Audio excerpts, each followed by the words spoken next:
Queridos, a paz do Senhor, os irmãos podem se assentar, fiquem à vontade. Glória a Deus, glória a Jesus. Nós estamos felizes por essa noite, o privilégio que nós temos de nos reunirmos aqui uma vez mais e juntos meditarmos na palavra de Deus. E eu tenho o privilégio de, uma vez mais, compartilhar com vocês presentes aqui e também com aqueles que nos acompanham pela internet, uma porção da palavra de Deus. Eu quero louvar ao Senhor por esse privilégio, agradecer ao pastor Marcos pelo convite, pela oportunidade de estar uma vez mais aqui com os irmãos. O Senhor é bom, o Senhor tem cuidado de nós.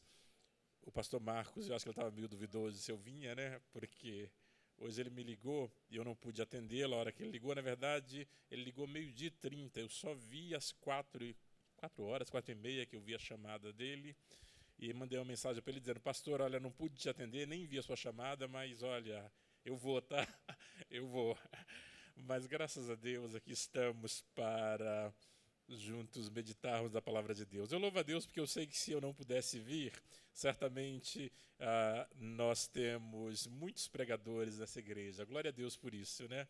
Glória a Deus por isso. Há muitos anos atrás, eu aprendi no meu espírito, e as coisas que nós aprendemos no espírito são as coisas que o Espírito de Deus nos ensina. Eu aprendi no meu espírito que Deus, Ele tinha resolvido falar nesse lugar, tinha resolvido falar nessa casa. E eu não sei desde quando, quero crer que desde sempre, quero crer que desde quando essa igreja foi aberta, que o Senhor fala aqui. Mas eu sou feliz em ser um dos membros dessa igreja num tempo em que Deus fala diariamente, semanalmente. Deus fala. Todas as vezes que nós nos reunirmos, Deus fala. E não depende de quem prega, não depende de quem é o pregador. Só depende que nós entendamos que nós somos meros instrumentos e o nosso Senhor é Deus, a igreja é de Deus, a palavra é de Deus e nós somos servos. E quando nos dispomos assim, Ele tem prazer em falar com aqueles que querem ouvir a sua palavra. Queridos, nesta noite eu quero meditar com vocês brevemente num texto do Salmo de número 37, versículos 1 até o versículo 7. Salmo 37, versículos 1 até o versículo 7. Eu mandei o texto, eu não sei se o Pedrinho é quem está lá, eu mandei o texto bíblico para vocês, porque a versão que eu vou ler é a Bíblia Viva. Então, a versão que estou lendo deve certamente ser diferente da maior parte das versões que vocês têm aqui. Então, eu vou convidar vocês a se atentarem para a leitura que vou fazer. Salmos 37, versículos 1 até o versículo 7. Começa dizendo assim: não se preocupe com os perversos, não fique com inveja dos homens maus. Eles logo secarão como o capim, murcharão como a erva verde. Confie no Senhor e procure fazer o bem. Assim você viverá tranquilamente em seu lugar e desfrutará de toda a segurança. Faça do Senhor a sua grande alegria, e Ele dará a você os desejos do seu coração. Deixe nas mãos do Senhor tudo o que você for fazer. Confie nele de todo o coração, e Ele fará o que for necessário. Ele fará sua justiça brilhar como a luz, mostrará como o sol do meio-dia que você está com a razão. Descanse no Senhor, espere pacientemente pela sua ação. Amém. Esse salmo foi escrito pelo salmista Davi já na sua velhice. E antes de continuar, eu quero dizer para vocês que a mensagem que vou pregar para vocês está baseado num estudo bíblico de um pastor muito famoso, um pregador muito famoso, um pastor britânico chamado Charles Spurgeon, que ele pregou por muitos anos e quando ele não podia mais pregar, ele então decidiu escrever uma série de mensagens que a Casa Publicadora das Assembleias de Deus publicou 3 compêndios que devem dar mais de 1.500 páginas, mais de 1.000 páginas com certeza, e aqui no Brasil essa coleção é chamada Tesouros de Davi. É um estudo que Charles Spurgeon faz, de todos os salmos, cada um dos 150 salmos, ele faz esse estudo. Eu fiquei feliz porque, quando eu li a introdução desse livro, Tesouros da Vida, de um deles, do primeiro, o Charles Spurgeon, ele fala assim: eu gosto de pregar, e preguei muitas vezes na minha vida. Amo pregar, é o que eu mais gostava de fazer. Mas quando eu fui impedido pela enfermidade de pregar, eu então decidi escrever essas mensagens, com o desejo que pregadores leigos possam proclamar essa mensagem. Eu falei, então é para mim mesmo. Eu sou leigo, ele é Charles Spurgeon. Com a profundidade bíblica que há, Senhor, quem sabe um dia nós chegamos lá. Com uma envergadura espiritual que poucos homens de Deus chegaram lá. Mas que satisfação de poder compartilhar com vocês uma mensagem a partir da palavra de Deus e a partir de um estudo preparado por um homem de Deus. É claro que a gente não vai compartilhar todo o estudo aqui. Para a informação de vocês, o estudo do capítulo 37, ou Salmo de número 37, tem 28 páginas no estudo que faz Charles Spurgeon. Eu não vou compartilhar com vocês as 28 páginas, simplesmente porque o tempo não nos permitiria, e talvez vocês se cansariam de mim. Charles Spurgeon podia pregar uma mensagem dessa de 28 páginas, porque, obviamente, ele tinha toda uma erudição, toda uma oratória, toda uma competência espiritual que possibilitava que ele fizesse isso e a audiência continuasse ouvindo ele por horas a fio. Eu ainda não tenho toda essa capacidade, toda essa graça, mas como eu louvo a Deus pelo privilégio de ter vocês me ouvindo, que seja por 20 minutos, 25, 40 minutos, e quem sabe, né, até onde Deus vai nos levar nessa noite. Mas voltemos então. Para mim é muito importante que vocês saibam a autoria da mensagem, e vou sempre fazer assim.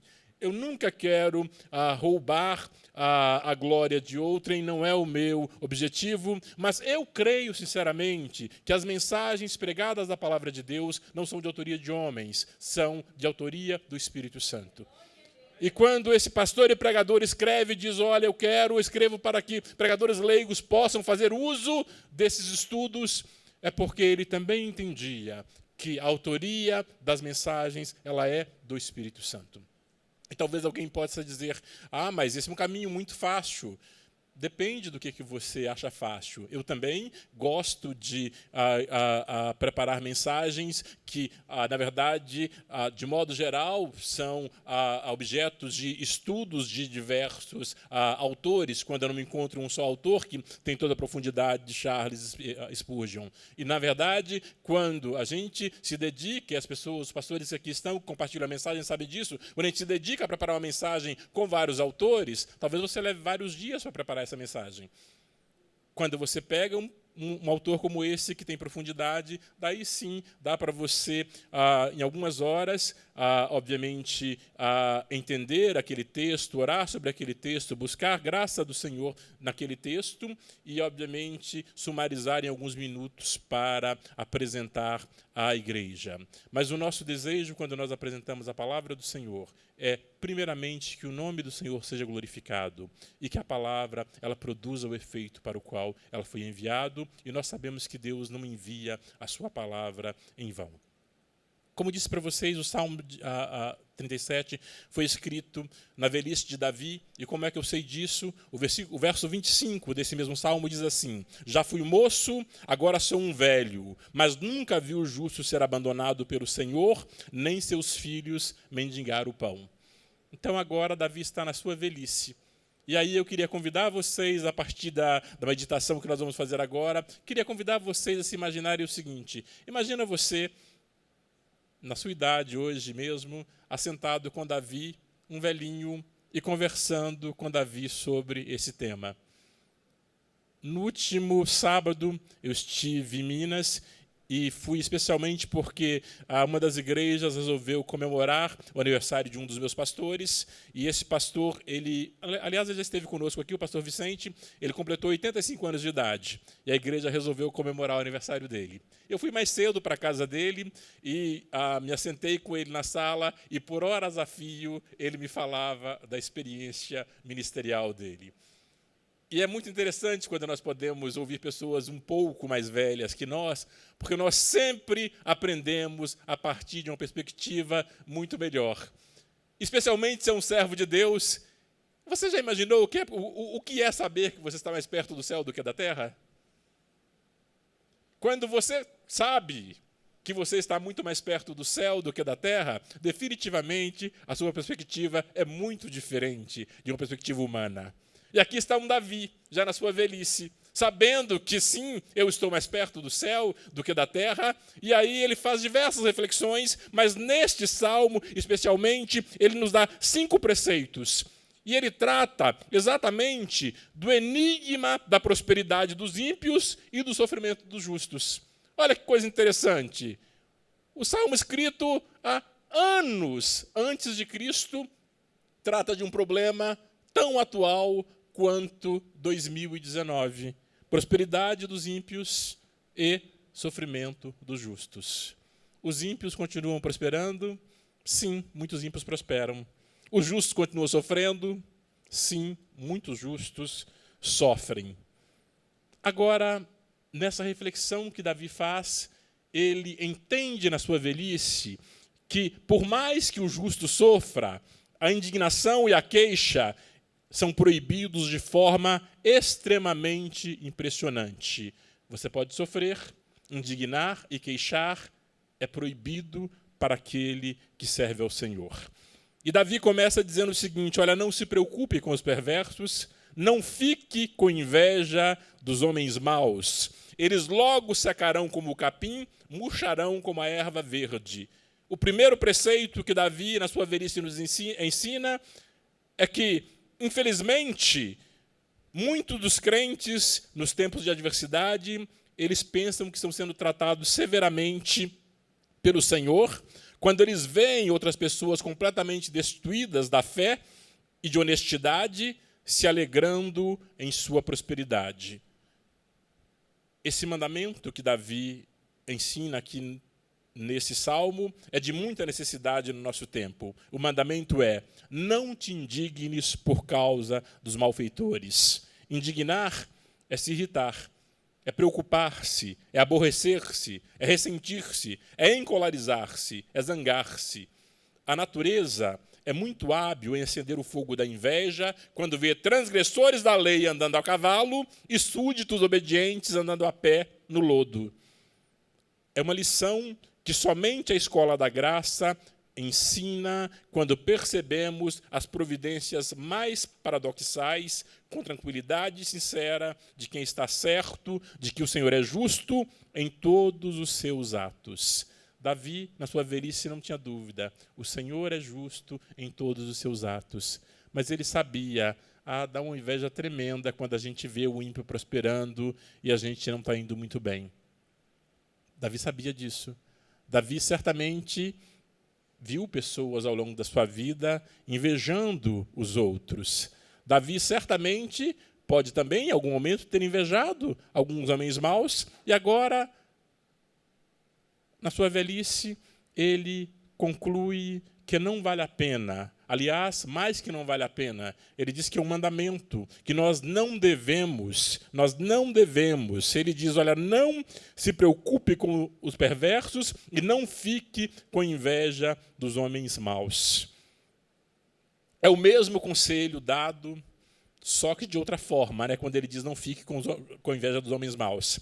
Quando nós somos pobres, menosprezados e estamos sendo ferrenhamente provados, é natural que o nosso velho Adão fique com inveja dos ricos e dos poderosos.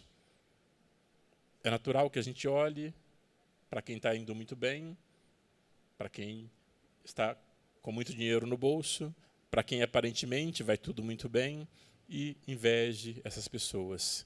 Lamentavelmente, muitas das vezes, nós temos muito mais sensibilidade com o sofrimento dos outros do que com o sucesso dos outros. Então, lamentavelmente, nós somos sim capazes de chorar com os que choram, mas quando nós vemos um irmão nosso sendo bem-sucedido, muitas das vezes nós não vemos com bons olhos. A gente fica pensando assim, por que não eu? Isso acontece muitas vezes, por que ele? Por que ela? Por que não eu? se nós entendermos que é um propósito de Deus para cada uma das nossas vidas, se nós entendermos que é um propósito, um plano de Deus para cada um de nós, quando nós vermos os nossos irmãos se prosperando, nós deveríamos nos alegrar sabendo que aquele é o propósito de Deus para a vida dele ou dela, e glória a Deus que esse propósito está se realizando, e glória a Deus porque eu creio que no tempo de Deus, o propósito de Deus vai se realizar na minha vida. Esse é um dos melhores antídotos contra a inveja e contra a inveja dos próprios irmãos, apesar do nosso salmo tratar da inveja contra os ímpios, contra os pecadores. E Davi, ele, ainda na sua velhice, ele observa com propriedade o seguinte: olha, por que você não deve invejar os ímpios? Por que é uma perda de tempo a invejar os ímpios? Ele explica no versículo 2, ele diz, olha, eles logo secarão como o capim, murcharão como a erva verde. O salmista compara a prosperidade dos ímpios com a beleza da verdura seca quando fica exposta ao calor do sol. A morte mata o descrente como a erva. Ele morre e todo o seu nome apodrece. Como será completo o fim do homem cujas ostentações não têm fim? Há nos crentes uma semente viva e incorruptível, que vive e permanece para sempre. Por que nós deveríamos invejar os ímpios e o seu sucesso, que não passam de erva e a sua flor? Davi propõe que você medite sobre a semente viva e eterna que existe em você, e ele compara o ímpio com uma erva que de manhã ela está verde, está linda, mas o calor do sol do dia resseca completamente e ela morre. Ela morre. Agora, em nós há uma semente viva, uma semente eterna, incorruptível. Aleluia, aleluia. Eu não preciso invejar os ímpios. E, finalmente, no versículo 3, o salmista diz: confie no Senhor e procure fazer o bem. Assim você viverá tranquilamente em seu lugar e desfrutará de toda a segurança. Agora é o segundo preceito. Confia no Senhor. E ele é apropriado para a ocasião. A fé, ela cura a indignação. Então, quando você estiver indignado, quando você estiver irritado, quando você estiver zangado, quando você estiver invejando alguém, o conselho, o antídoto é: confie no Senhor e procure fazer o bem. Confie no Senhor e procure fazer o bem. A fé cura a indignação. A visão natural é estrábica, só vendo as coisas como aparentam ser, o que explica a inveja. A fé tem visão mais clara para ver as coisas como realmente são, o que explica a paz. A Bíblia disse que existe uma paz que excede todo o entendimento. Uma paz que excede todo o entendimento. Como é mesmo que algumas pessoas podem enfrentar situações tão difíceis e se manter em paz? Aliás, o título da nossa mensagem, eu acho que eu não falei o título da mensagem, né? O título da nossa mensagem é A Arte da Tranquilidade. A Arte da Tranquilidade. E esse é o cerne, esse é o centro, esse é o coração da nossa mensagem. Qual que é o segredo da tranquilidade? Qual que é o segredo para ter paz? É confiar no Senhor. É confiar no Senhor e procurar fazer o bem. A verdadeira fé, ela é ativamente obediente. Fazer o bem é um remédio bom para a indignação. Há uma alegria na atividade santa que expulsa a ferrugem do descontentamento. Está descontente? Está infeliz? Está zangado? Está indignado? Confia no Senhor e procure fazer o bem. E procure fazer o bem. Assim você viverá tranquilamente em seu lugar e desfrutará de toda a segurança. Olha que interessante. Você não vai peregrinar eternamente no deserto da murmuração, mas vai habitar na terra prometida da tranquilidade. Lembra do povo de Israel, aquela geração que saiu do Egito? Eles perambularam 40 anos pelo deserto, por quê? Por causa da murmuração. 40 anos perambulando pelo deserto, porque murmuravam. Nós queremos comer carne. Vem carne. Tem carne demais, nós não queremos mais carne, tem carne demais. Nós estamos com sede, vem água da rocha. Aí nós reclamamos porque lá no Egito as coisas eram muito melhores. Tem coisa lá no Egito que nós não temos aqui no deserto. E não tem mesmo. Egito, deserto é deserto. E quem deixou o Egito precisa passar pelo deserto para se livrar das coisas do Egito, deixar que o Egito também se livre dele e entrar na Terra Prometida. Mas aquele povo não entendia isso. E eles reclamavam de tudo. E porque eles reclamavam de tudo, porque eles murmuravam de tudo, eles ficaram 40 anos perambulando pelo deserto, até que toda aquela geração de adultos que saiu do Egito morreu no deserto. Muitas das vezes, nós permanecemos muito tempo nas nossas dificuldades, nos nossos desertos. Por quê? Porque nós insistimos em murmurar. Porque nós insistimos em murmurar. Nós não encontramos sequer um motivo para agradecer. Eu acho muito bom colocar a vida em perspectiva. Eu acho que é muito bom a gente, de vez em quando, sair por aí, conversar com as pessoas, entender as dores, as dificuldades que elas estão passando, porque, invariavelmente, quando você acha que está muito difícil para você, você encontra alguém que está numa situação muito pior do que a tua. Invariavelmente.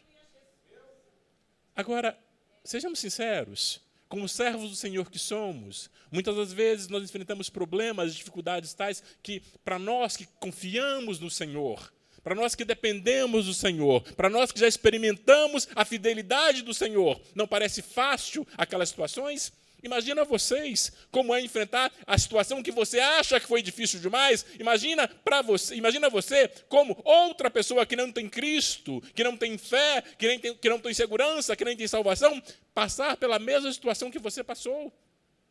Se foi difícil para você, imagina para a outra pessoa.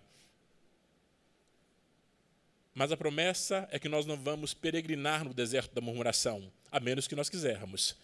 Mas nós vamos habitar na terra prometida da tranquilidade, da felicidade e do descanso. Muito do nosso exterior depende do interior.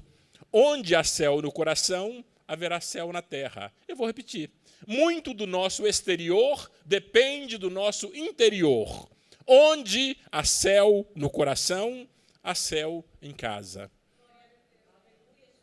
Eu, certo dia, estava num culto do círculo de oração aqui na igreja, trazendo uma mensagem para as irmãs, e eu me lembrei de mulheres que têm a capacidade de tornar a casa num inferno, né? Tornar a vida num inferno.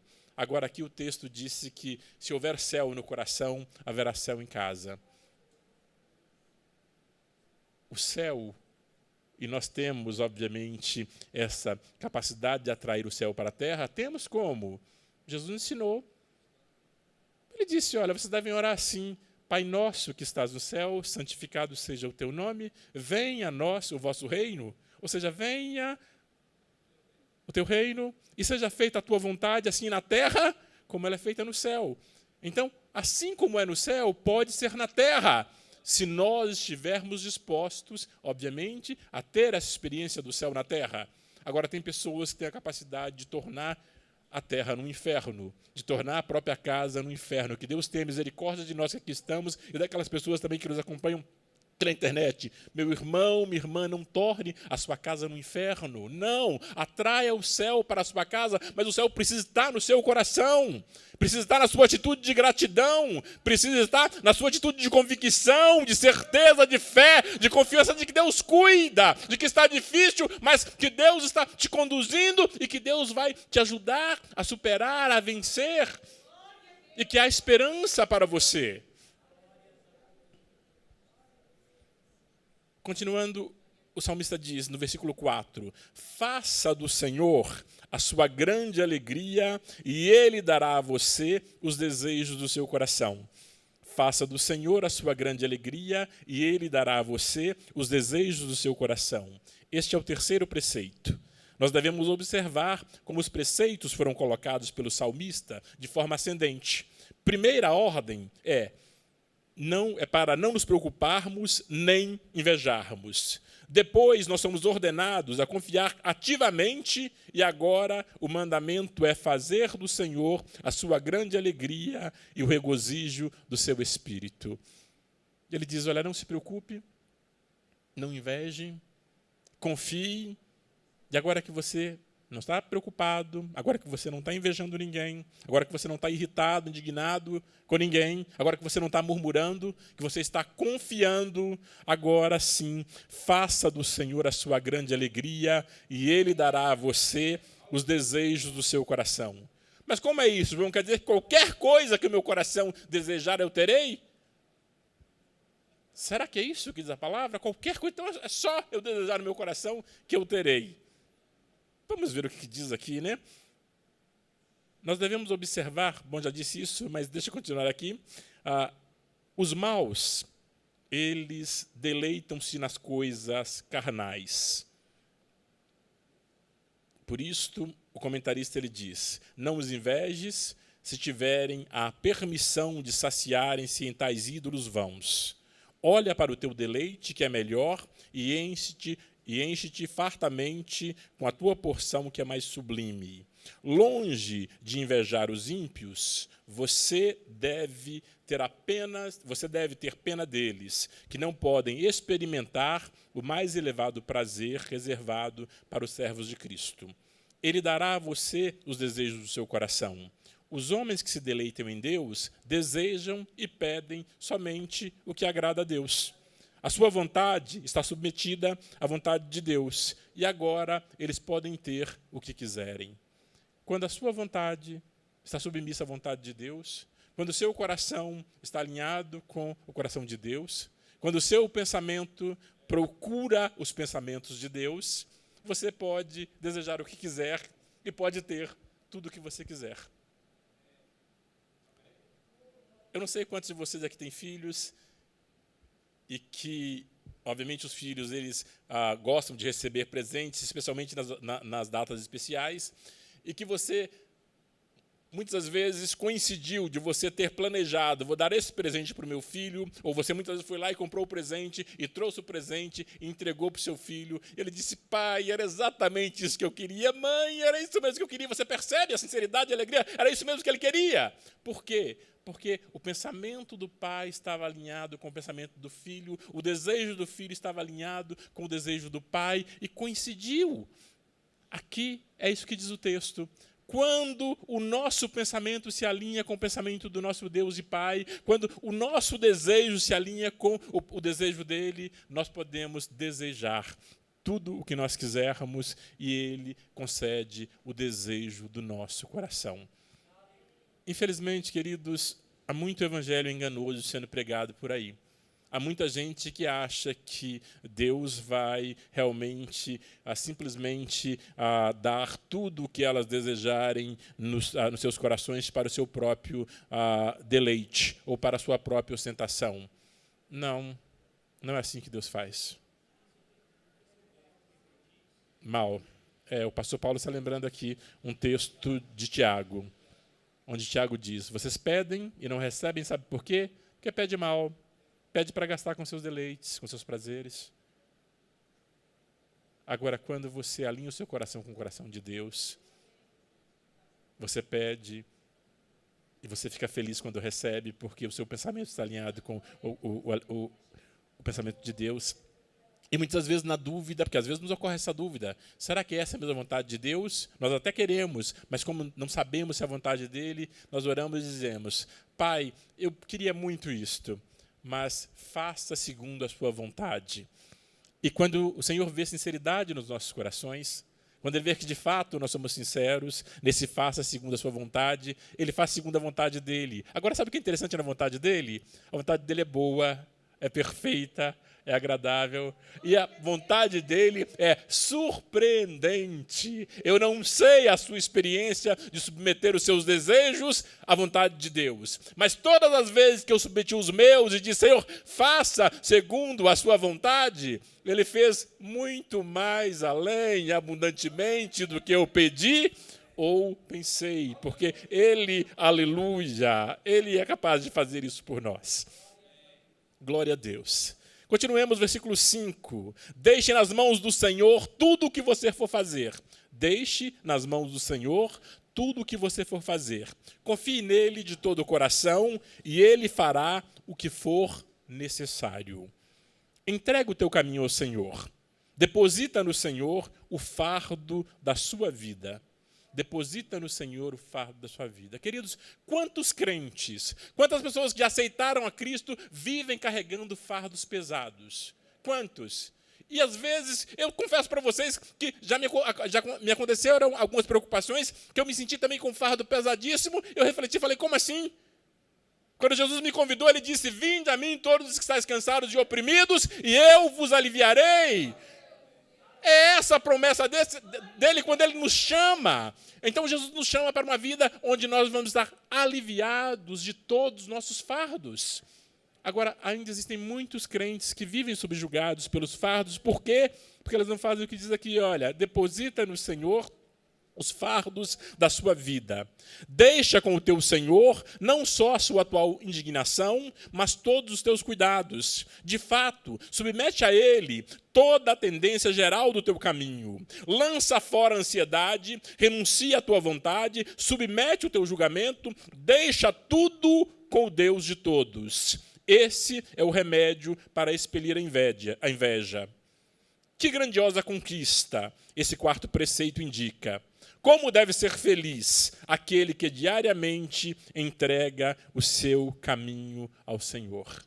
Entregar o caminho ao Senhor é um exercício para ser feito diariamente. Diariamente. Eu não sei quanto a vocês, mas eu mais de uma vez já fui tentado a tomar de volta um problema que eu tinha entregue para o Senhor. E é muito engraçado porque eu já tomei de volta e, obviamente, não deu certo. E aí eu devolvi para ele. E, normalmente, quando eu devolvo para ele, eu devolvo pior do que estava. Porque eu tinha entregue para ele e a ansiedade me consumiu e eu tomei alguma decisão que não foi adequada e voltei para ele com o problema pior do que estava antes. Certamente isso já aconteceu com você, né? Glória a Deus, eu não estou sozinho nesse, né? Nesse erro. Obviamente, eu conto com alguns companheiros aqui que também já passaram mais de uma vez, né, pastor? Mais de uma vez. Isso nos acontece muitas vezes. Nós deixamos de confiar no Senhor. Mas o salmista diz o seguinte, confie nele de todo o coração e ele fará o que for necessário. Confie nele de todo o coração. É engraçado, né? Porque quando a gente estuda sobre fé, a gente aprende isso mesmo. Como a fé funciona. Tem pessoas que têm fé para ser salva. Tem outras que têm fé para receber uma cura. Tem outras que têm fé para receber um apartamento. Tem outras que têm fé para receber carro. Agora, o que acontece? Tem gente que só tem fé para salvação mesmo. É interessante isso, né? É interessante que nós aprendemos na palavra que a fé ela pode aumentar. Jesus disse que nós devemos orar e pedir, Senhor, aumenta a nossa fé. Então, a fé ela pode ser do tamanho de um grão de mostarda ou menor que isso. Se for do tamanho de um grão de mostarda, está excelente, porque daí você já diz para os montes, para mover daqui para lá, eles movem. Mas a fé pode ser microscópica, é fé. Agora, mesmo sendo microscópica, ela pode acrescentar. É por isso que eu gosto de ouvir os testemunhos dos crentes dessa igreja, porque quando eu ouço os testemunhos dos crentes dessa igreja, eles me fortalecem, eles me encorajam. É por isso que eu gosto de saber das dificuldades que os crentes dessa igreja passam. Sabe por quê? Porque quando eu sei das dificuldades que os crentes dessa igreja passam, eu oro por eles. E eu sei que haverá um momento de livramento. A palavra diz que o choro pode durar uma noite, mas a alegria vem pela manhã. E o nosso Deus é fiel. E quantas vezes, quantos testemunhos eu ouvi de pessoas que sim, nós vimos aqui nesta igreja, pedindo, irmão, ore por mim. Ore por mim. E o livramento veio. E depois nós pudemos ouvir o testemunho do que o nosso Senhor fez. E sabe o que é maravilhoso? É que o Senhor continua o mesmo. Ele não mudou. Ele continua o mesmo, ele não mudou. Confie nele de todo o coração e ele fará o que for necessário. Nosso destino será alegremente realizado se confiarmos tudo firmemente no Senhor. Assim, poderemos cantar serenamente. Aonde guiar-me, meu Senhor, eu seguirei por seu amor. É sua mão que me conduz por mim ferida sobre a cruz. Guia-me sempre, meu Senhor, guia meus passos, Salvador. Tu me comprastes sobre a cruz, rege-me em tudo, meu Jesus. O lavrador semeia e ara a terra e depois deixa a colheita para Deus. O que mais ele pode fazer? Ele não pode cobrir os céus de nuvens ou mandar a chuva, ou produzir o sol ou criar o orvalho. Ele faz bem em deixar a questão com Deus. Para todos nós, essa é a mais verdadeira sabedoria. Depois de ter confiado obedientemente em Deus, deixar os resultados na mão dele e esperar uma manifestação milagrosa e santa. O lavrador, ele faz tudo o que está ao alcance dele. Tudo que está ao alcance dele ele faz, mas tem coisas que ele não pode fazer. Queridos, é assim conosco também. Independente de qual seja a sua atividade, tudo que nós fazemos tem risco envolvido, tudo que nós fazemos tem incerteza envolvido, tudo que nós fazemos, nós não sabemos exatamente qual é o resultado. Nós esperamos um resultado que pode ou não pode se realizar. Agora, o que faz o lavrador desde que ele arou a terra, desde que ele semeou, desde que ele plantou, e agora só resta esperar pela colheita? O que faz? Ele espera. Ele espera. É o que resta a ele, é esperar. Agora, é claro que um lavrador mais experiente, ele espera e ele vai observando, e ele sabe, olha, vai dar certo sim. Vai dar certo, e ele mantém a confiança, ele mantém a fé. Sabe por quê? Porque no próximo ano ele vai estar arando a terra de novo, semeando de novo e plantando de novo.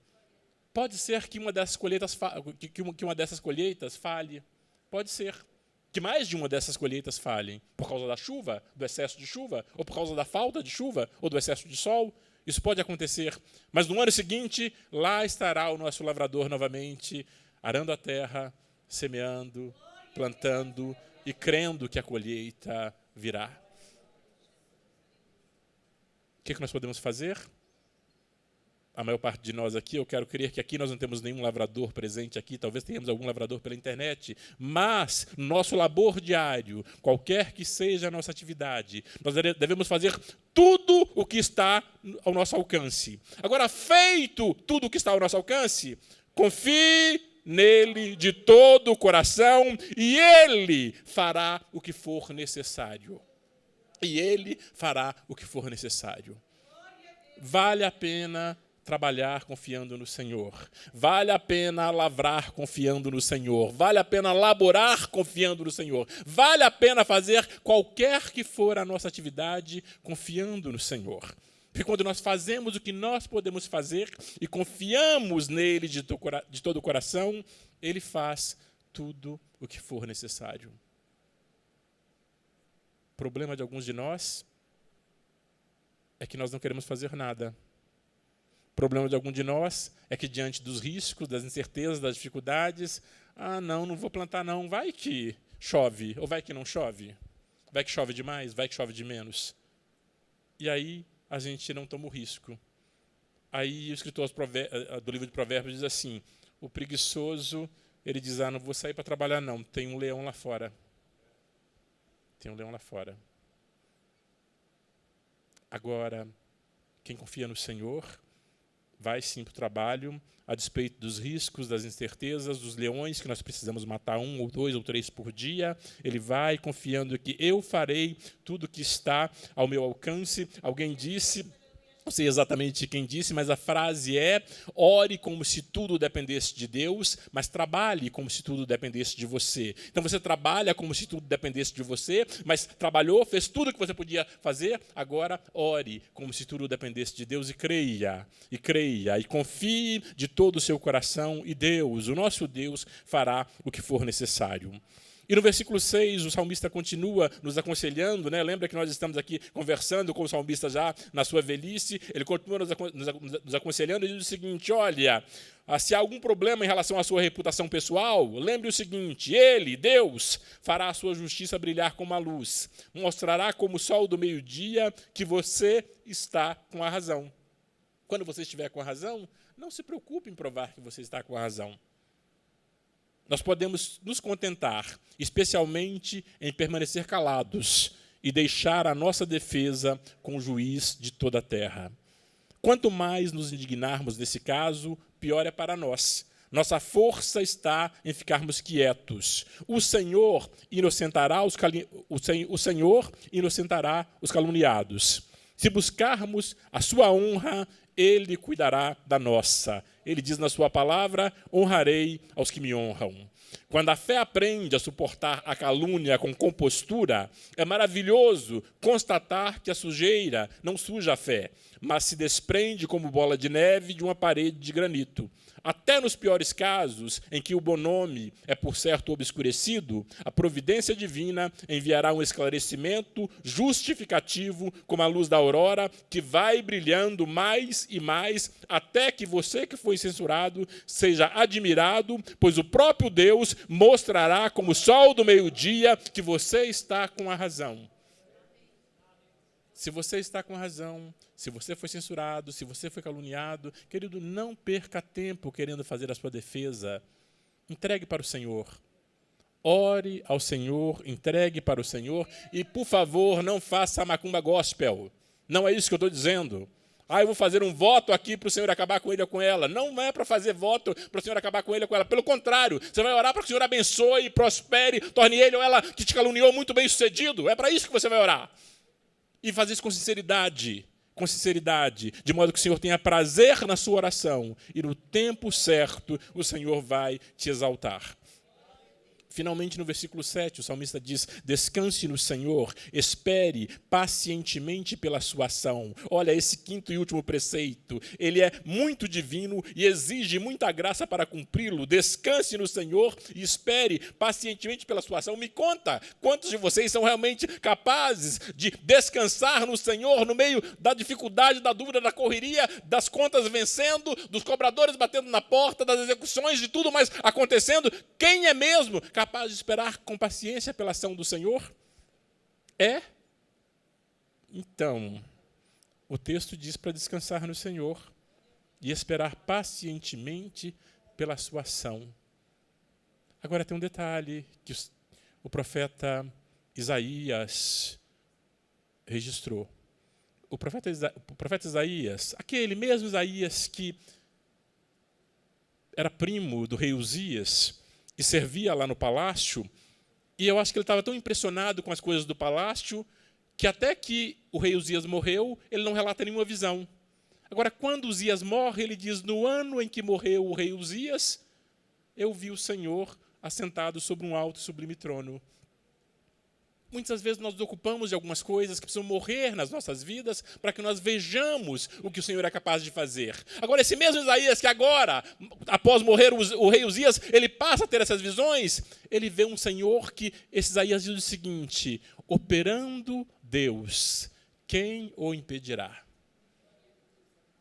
Descansa no Senhor e espere pacientemente pela sua ação. O tempo de Deus não é o nosso tempo. Mas vale a pena silenciar o espírito e estar calado perante o Senhor.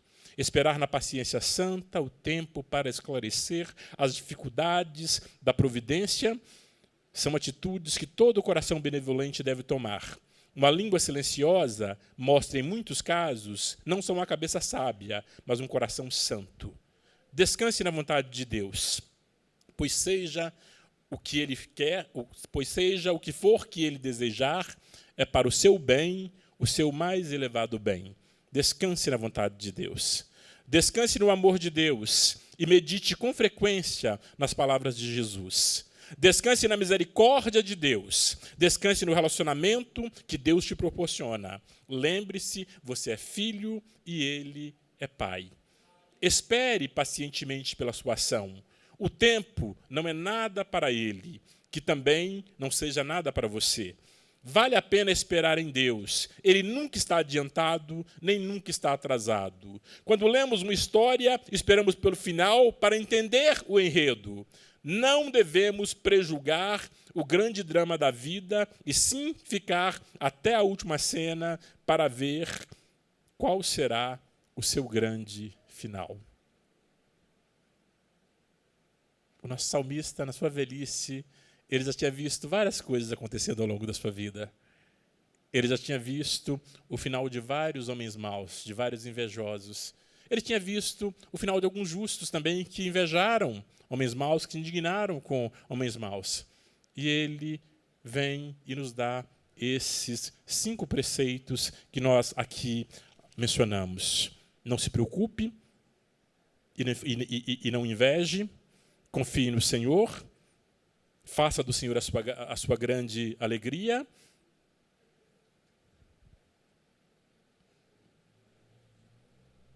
Deixe nas mãos do Senhor tudo que você for fazer e descanse no Senhor. Espere pacientemente pela a sua ação. Queridos, que Deus os abençoe e eu continuo orando para que o Espírito Santo continue falando poderosamente em cada um dos nossos corações e que nós possamos sair daqui nessa noite dispostos a colocar pelo menos um desses preceitos em prática. Que Deus abençoe a igreja. Glória a Jesus.